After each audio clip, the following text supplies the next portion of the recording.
नमस्कार। कैसे हैं आप सभी लोग? उम्मीद करते हैं आप सभी लोग ठीक होंगे, स्वस्थ होंगे, मस्त होंगे। दोस्तों, मैं जिंदगी का फसाना हाजिर हूँ आप सबके समक्ष। मुझे कुछ बातें करनी थी आप सबके लिए, क्योंकि मैं ब्लॉग तो बनाती नहीं हूँ, तो सोचा ऐसे ही मैं कुछ अपनी बातें आप तक शेयर करूँ, पहुँचाऊँ। मैं अक्सर यह कहती रहती हूँ कि कभी किसी का बुरा मत करो, और मैंने कभी किसी का बुरा किया भी नहीं। मैंने अपनी समझ में वो किया कि जो मुझे करना चाहिए था। कभी कोई किसी के लिए अहिंसावादी होना, किसी के लिए क्षति पहुंचाना, किसी तरह की हानि, किसी को कोई मानसिक पीड़ा, शारीरिक पीड़ा, मैंने अपनी समझ में कभी किसी को नहीं पहुंचाई। लेकिन मेरे साथ जो किया, मेरा इतना अच्छा होना किसी को नहीं खला। कहते एक बात सुनी थी कि सुनार और दर्जी बदनाम तो होते हैं,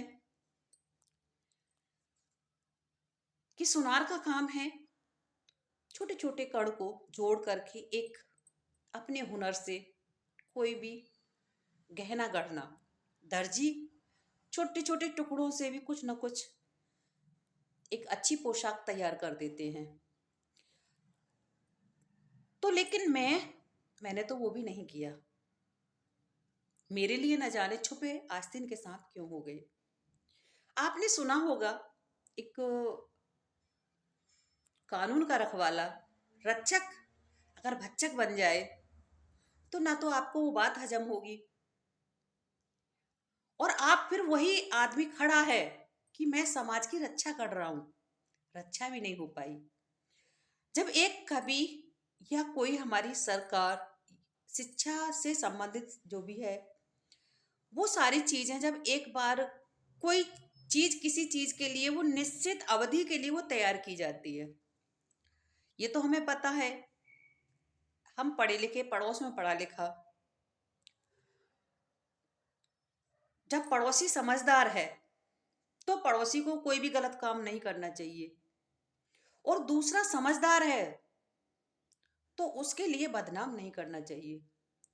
बदनामी का रास्ता वो होता है कि जब तक आपके घर, आपके साथ, आपकी बातचीत, आपके साथ कोई गलत संबंध कहीं पर ना हो। ये तो सिंपली बात हो गई किसी के कैरेक्टर को ना गलत दिखाना।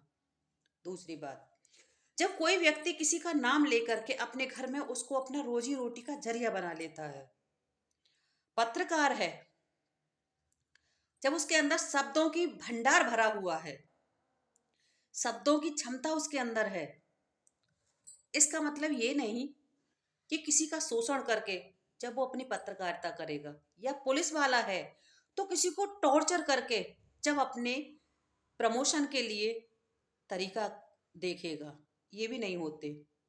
सिंपली बात।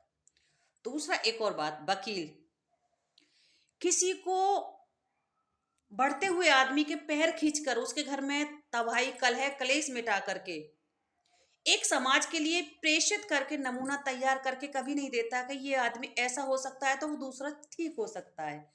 टीचिंग लाइन में शिक्षक एक जो होता है, भविष्य निर्माता कहा जाता है, क्योंकि वो भविष्य के बच्चों के लिए वो अपने शिक्षा रूपी दीपक को लो से सबको रोशन करता है, अपने ज्ञान जो शिक्षा है उसे दान करता है।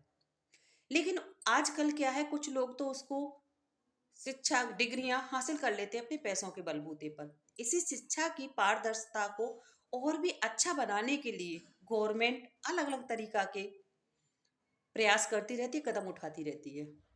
अगर एक एक ने फर्जी तरीका से पास कर लिया तो उसने दूसरा टेस्ट रख दिया, दूसरा वहीं पर अगर कहीं कैसे हो जाता है तो तीसरा रख दिया। कितने सारे टेस्टों से गुजरना पड़ता है जब जाके कोई मुकाम हासिल होता है। कितना आदमी को फ्री, कितना लगन लगानी पड़ती है, कितना मेहनत करनी पड़ती है, तब जाके एक सरकारी नौकरी की भूमिका तक वहां तक पहुंच पाता है। अगर इसी चीज को हम देखें उसकी मेहनत के लिए, अगर कोई कांड करके अगर हम कहें कि पिछला कांड ऐसा था, फॉर एग्जाम्पल हम कभी पेश नहीं कर सकते किसी के लिए। अगर वकील के पास ये है कि मेरे पास हुनर है कि मैं किसी के लिए दवा, मतलब एक सिंपली तौर से है कि अगर हमारे समाज में अंधविश्वास, रीति रिवाज जो भी हैं, अगर हम उनका खात्मा, किसी की जिंदगी, किसी की इज्जत को दांव पर लगाकर हम कर दे, जबकि वो व्यक्ति आपके, ना आपका रिलेशन लगता है, ना आपके घर आता है ना जाता है, ना आपकी उससे कोई रंजिश है ना कुछ है, फिर भी आपने उसको प्रयोग बिना वजह उसके घर में रहते हुए उसकी अच्छाइयों को तार तार करके उस पर लांछन लगा लगा के उसे ऐसा कर दिया अपने लिए जबरदस्ती का, ऐसे नहीं ऐसे बोलेगा, किसको कह रहा है? उसने कहा दूसरी जगह एप्लीकेशन किसके लिए दी? दूसरे के घर वाले के रूप में। वो ठीक व्यक्ति पढ़ाई लिखाई करके अपने घर में बैठा है, अपनी तैयारी कर रहा है और उसको पता नहीं कि क्या चल रहा है।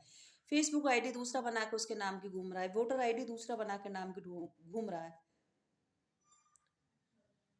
और टारगेट किसको किया जा रहा है? जो आगे बढ़ने के लिए बैठा है। इस तरह के लोग हमारे समाज में न जाने कितने मिलते हैं। उनको आप कह सकते हैं कि क्या वो किसी की रक्षा करने लायक हैं? किसी की बेटी की लिए रक्षा कर देंगे? फिर उसी के लिए कह रहे हैं कि हम उस व्यक्ति के लिए ऐसा बना रहे हैं कि वो व्यक्ति, हाँ सॉरी मैं बताना भूल गई, टीचिंग लाइन जो होती है उसके बहुत सारे एड्स होते हैं, टीचिंग एड्स बोलते हैं जिन्हें, किसी किन किन माध्यमों से, तकनीकी साधनों के द्वारा शिक्षा प्रदान की जाती है। एक बच्चे और बूढ़े व्यक्ति के लिए, हम एक बच्चे के लिए भी दवा की प्रोसेसिंग अलग होती है और बड़े बूढ़े के लिए भी दवा की प्रोसेसिंग अलग होती है। सिंपली बात है। एक बच्चे के लिए हम पढ़ाते हैं तो उसकी माइंड और उसकी बौद्धिक क्षमता के आधार पर, उसकी लर्निंग कैपेसिटी के आधार पर हम उसको समझाते हैं और उसी के अकॉर्डिंग उसका सिलेबस तैयार करते हैं। तब जाके वो उस बच्चे के लिए केंद्र बिंदु मान करके शिक्षा प्रदान की जाती है। लेकिन वही चीज को हम बच्चों की थ्योरी को अगर बड़े पर हम अपनाएं तो क्यों? जब हम उस किसी चीज में नहीं है, अगर हम कोई सर्कल तैयार करते हैं तो उसका हाँ और ना करने वाला तो होना चाहिए। किसी को हम अपने आप कैसे मान लेते हैं?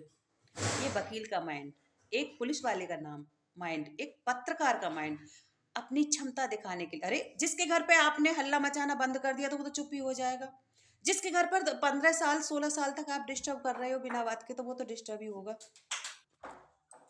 तो उसके घर पर तो परेशानी होगी ना। पूरा दिन अगर आप किसी भी तरह का किसी चीज के लिए टारगेट कर करके अगर बोलते हैं तो बच्चा भी इरिटेट हो जाता है, तो बड़ा व्यक्ति क्यों नहीं होगा? ये सिंपली तौर होते हैं। अगर इतनी क्षमता का समझदारी हो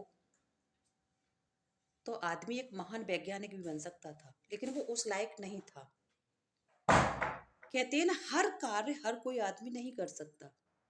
एक शिक्षक बनने के लिए उसके अंदर लगन, अपने कार्य करने से पहले ही उसके अंदर हुनर जाग जाती है कि मुझे इस तरह से ये कार्य करना है। अगर आप कहीं पर जॉब करते हो तो आप पूरी निष्ठा, लगन, कर्तव्य निभाते हो, अपने अच्छी लगन से करते हो, तो कुछ लोगों को वो भी पसंद नहीं आता। कुछ लोग फॉर्मेलिटी की टीचिंग करके आते हैं प्राइवेट जॉब में भी या गवर्नमेंट जॉब में भी, और कुछ अपने बहुत ही लगन से बच्चों के लिए वो एक मिसाल कायम करती है कि उन्होंने बहुत लगन से उनको पढ़ाया, उनको समझाया अच्छे से। इससे भी दूसरे लोगों में जलन, द्वेष भावना पैदा हो जाती है।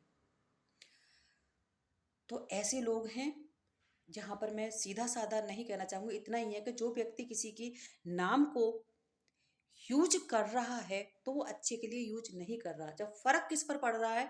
उस व्यक्ति पर। तो उसका काम क्या था?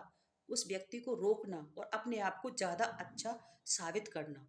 फिर उसने अपना एक ऐसा वो छोड़ दिया कि मैं अब इस लाइन में नहीं हूं, अब मैं नेता बन गया। भाई नेता बनो, कुछ भी बनो, अपने घर, अपने हुनर, अपने पारिवारिक सदस्य, अपने तक ही तो रहोगे। दूसरों पर तो आपका कोई दबाव नहीं है। आजकल एक शिक्षक के लिए भी एक बच्चे को डांटना अलाउ नहीं है, तो पड़ोस, कॉलोनी से आप कैसे किसी सदस्य को अपना मान के उस पर इस तरह से टॉर्चर कैसे कर सकते हो आप लोग?